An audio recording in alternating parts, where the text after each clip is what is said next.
की कसम।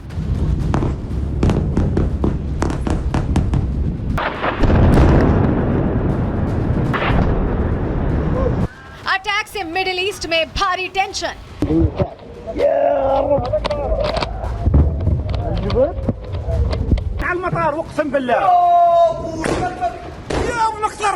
दक्षिणी लेबनान में घुसी इजरायली सेना।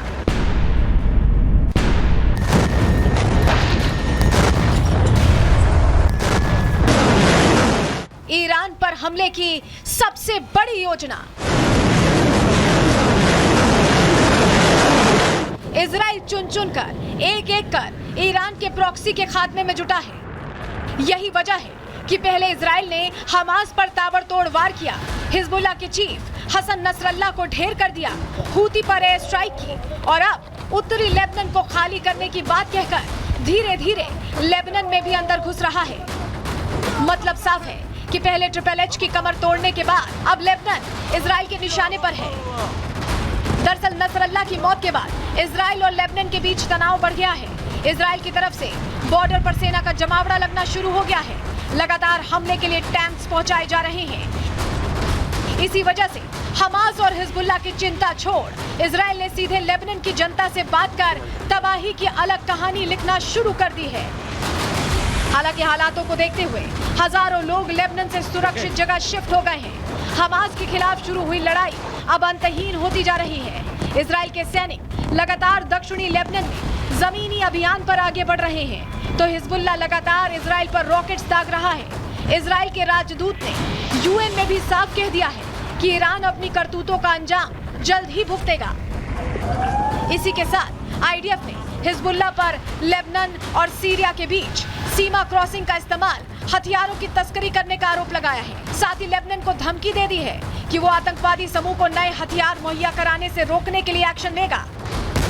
हालांकि चुनावों की वजह से अमेरिका इस वक्त मिडिल ईस्ट में कोई बड़ी जंग का जोखिम नहीं लेना चाहता, लेकिन साफ है कि इजराइल जो लेबनान पर हमला कर रहा है उसमें इजराइल अकेला नहीं है, अमेरिका भी है जो उसे लगातार मदद कर रहा है। इजराइल ग्राउंड पर जंग लड़ रहा है, ईरान के प्रॉक्सीज पर वार कर रहा है, हमास, हिजबुल्लाह और हूती के सफाए में जुटा है, तो वहीं अमेरिका इस लड़ाई को कूटनीतिक तौर पर लड़ रहा है।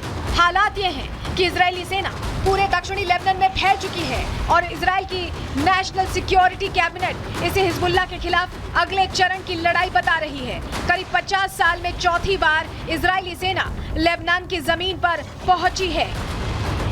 2006 में चले 34 दिन लंबे युद्ध के बाद ये पहली बार है जब इजरायली सेना इसे सीमित जमीनी ऑपरेशन कह रही है, जिसमें वायुसेना शामिल है और आसमान से बम और मिसाइल गिराकर जमीनी फौज के लिए रास्ता साफ किया जा रहा है। Bureau report, Republic Bharat.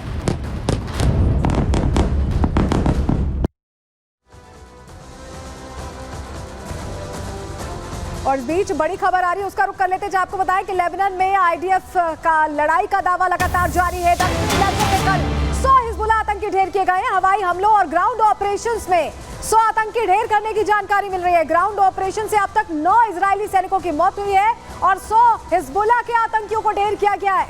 ये बड़ी जानकारी आपके सामने रख रहे हैं। दक्षिणी लेबनान में 100 हिजबुल्लाह आतंकी ढेर किए गए। आपको ये भी जानकारी दे दें कि आईडीएफ ने पहले ही ये डिक्लेरेशन दिया हुआ है, दक्षिणी लेबनान के लोगों को ये कहा हुआ है कि वो मूव कर जाएं, दूसरी जगह मूव कर जाएं, क्योंकि ग्राउंड ऑपरेशंस लगातार चल रहे हैं। लेकिन आपने देखा होगा जैसे ही इस तरह की कोई बात होती है, अगर पाकिस्तान के साथ इंडिया का रिफ्ट होता है तो हमारे जो विपक्षी नेता हैं वो कुछ और बोलने लगते हैं। लेकिन ऐसा इजराइल में नहीं हो रहा है, ऐसा बिल्कुल इजराइल में नहीं हो रहा है। नफ्ताली बेनेट हैं जो पूर्व प्रधानमंत्री है इजराइल के, वो समर्थन में हैं।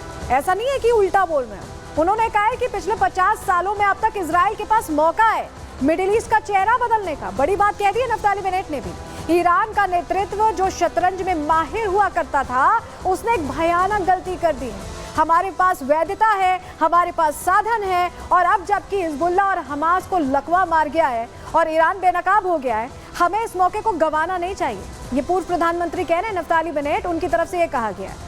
सोचिए, बड़ी बात कही गई है। वहीं आपको बताएं कि देखिए, जब हम कह रहे हैं कि जो जंग चल रही है उसमें अमेरिका का पूरा समर्थन है, आर्म्स एम्यूनेशंस देने के अलावा आप देख रहे हैं तमाम युद्धपोत तैनात किए गए हैं। लेकिन कहां-कहां युद्धपोत तैनात किए हैं, कैसे इजराइल को इससे फायदा हो रहा है, कैसे ये युद्धपोत एक तरह से सुरक्षा कवच बने हुए हैं इजराइल के लिए। चलिए वो जानकारी अब जल्दी से आपके सामने रख देते हैं। देखिए, ओमान की खाड़ी में थियोडोर रूजवेल्ट एयरक्राफ्ट कैरियर है, जी हाँ एयरक्राफ्ट कैरियर। ओमान की खाड़ी में ही यूएसएस जॉन एस मैकेन तैनात किया गया है। यूएसएस डैनियल इनोव भी ओमान की खाड़ी में तैनात किया गया। तो 3 तो ये हो गए ओमान की खाड़ी में। मल्लाका की खाड़ी की बात कर लेते हैं। अब्राहम लिंकन कैरियर आप समझते हैं, सारी चीजें होती हैं उसमें, फाइटर जेट से लेकर पूरा कैरियर स्ट्राइक ग्रुप होता है, पूरा एक शहर है वो अपने आप में। यूएसएस ऑक्सन भी मल्लाका की खाड़ी में, यूएसएस स्प्रुएंस, यूएसएस फ्रैंकी, यानी 4 तो ये हो गए, 4 यहाँ पर है मल्लाका की खाड़ी में। पूर्वी भूमध्य सागर की बात कर लेते हैं। यूएसएस वास्प यहाँ पर है, यूएसएस ओक हिल है, यूएसएस न्यूयॉर्क है। 3 ये हो गए, ठीक है। आगे बढ़ते हैं, मिडिल ईस्ट की अब बात कर लेते हैं। यूएसएस लेविस बी, यूएसएस कोल और यूएसएस माइकल मर्फी, पूरी मरीन जो उनकी एक तरह से फोर्स है उतार दिया है। भूमध्य सागर की बात कर लीजिए, यूएसएस अलीरबुर्ग, इसके अलावा यूएसएस लबून और यूएसएस रोजवेल्ट, यहाँ भी भूमध्य सागर में भी 3 है। तो आप समझ रहे हैं, जो सागरों से घिरा हुआ है वहाँ अलग अलग जगहों पर अमेरिका की जो इतनी बड़ी तैनाती किस लिए है? सोचिए, 50,000 के करीब सैनिक होंगे जो यहाँ अलग अलग जगहों पर होंगे। फाइटर जेट्स होंगे, फाइटर हेलीकॉप्टर्स होंगे, सबमरीन्स होंगी, न्यूक्लियर सबमरीन्स होंगी, सब कुछ है, पूरा इकोसिस्टम है। और ये इकोसिस्टम किस लिए आप समझ रहे हैं ना, इजराइल को सपोर्ट करने के लिए। चलिए अब आपको जरा जल्दी से बता देते हैं। अब आपको बताते हैं कि जो ग्रेटर इजराइल का प्लान है उसके लिए काम कैसे किया जा रहा है, उसके लिए अमेरिका काम कैसे कर रहा है। अब जरा आपको ये हम बताने जा रहे हैं, क्योंकि ये आपके लिए समझना बहुत जरूरी है। चलिए जानकारी जल्दी से अब आपके सामने यहाँ पर रखते हैं, आपको बताते हैं क्यों हम ऐसा कह रहे हैं कि अमेरिका की बहुत बड़ी तैयारी। ये आप देखिए, ये जो तस्वीर आप देख रहे हैं, यहाँ पर आप देख पा रहे हैं कि यूएसएस अब्राहम लिंकन, जिसका जिक्र हमने किया था कि गल्फ ऑफ ओमान में है, जो बीच का इलाका आप देख रहे हैं, ईरान के पास जो बीच का इलाका है, जी हाँ, वो पर्शियन गल्फ है। और ये USS Abraham Lincoln Persian gulf तक जाने की कुव्वत रखता है, ताकत रखता है। और वहाँ मेडिटेरेनियन सी में, सब मेडिटेरेनियन सी की भी हम बात करें, हमारे साथ कर्नल शैलेंद्र जुड़ गए फिर से। मेडिटेरेनियन सी में हम देख रहे हैं यूएसएस हैरी ट्रूमन है। सर जरा ये बताइए, जरा दर्शकों को समझाइए, हम मैप भी दिखा रहे हैं। यूएसएस अब्राहम लिंकन कहा जाता है एक पूरा कैरियर स्ट्राइक ग्रुप है, पूरा एक शहर बसा हुआ है, उसमें सारी चीजें हैं, विनाश करने लायक सारी चीजें, वो फ्लोट कर रही है। और वो फ्लोट करके अगर बिल्कुल पहुंच जाए ईरान के पास पर्शियन गल्फ में, फिर क्या होगा? देखिए, यूएसएस का कोई भी स्ट्राइक ग्रुप अगर मूव करता है तो मैं आपको एक मोटे तौर पे बता दूं कि वो एक अपने आप में फुल फ्लेजेड आर्मी है, एक पूरी आर्मी मूव कर रही है, जिसको हम बोलते हैं। अगर आप देख रहे हैं कि 3 एयरक्राफ्ट कैरियर जो हैं अगर अपने आप में चल रहे हैं, तो ऑब्वियस बात है कि 3 अलग अलग आर्मी मूव हो रखी हैं as far as US is concern. और इसका सबसे बड़ा फायदा किससे मिलता है? इजराइल को मिलता है, क्योंकि इजराइल अकेला एक कंट्री है जिसके फेवर में ये सब कुछ किया जा रहा है। बिल्कुल, एक बार जरा दर्शकों को हम समझा देते हैं क्या हम समझाना चाह रहे हैं। देखिए, ये ओमान है, गल्फ ऑफ ओमान, और ये है पर्शियन गल्फ, और ये ईरान है जो हम समझा रहे हैं। ईरान है और ये इराक है और ये सऊदी अरब है, माफ कीजिएगा, पूरा। और यहाँ पर इजराइल है और यहाँ पर यूएसएस हैरी ट्रूमन है। ये मेडिटेरेनियन सी है, यानी यहाँ से अगर इजराइल को प्रोटेक्ट करना हो सर, तो इजराइल को प्रोटेक्ट करने का घेरा बनाया जा सकता है, कोई देश हमला नहीं कर सकता। ना केवल प्रोटेक्ट किया जा सकता है कि कोई भी अगर थ्रेटन करेगा उसको न्यूट्रलाइज किया जा सकता है। देखिए, बड़ी बात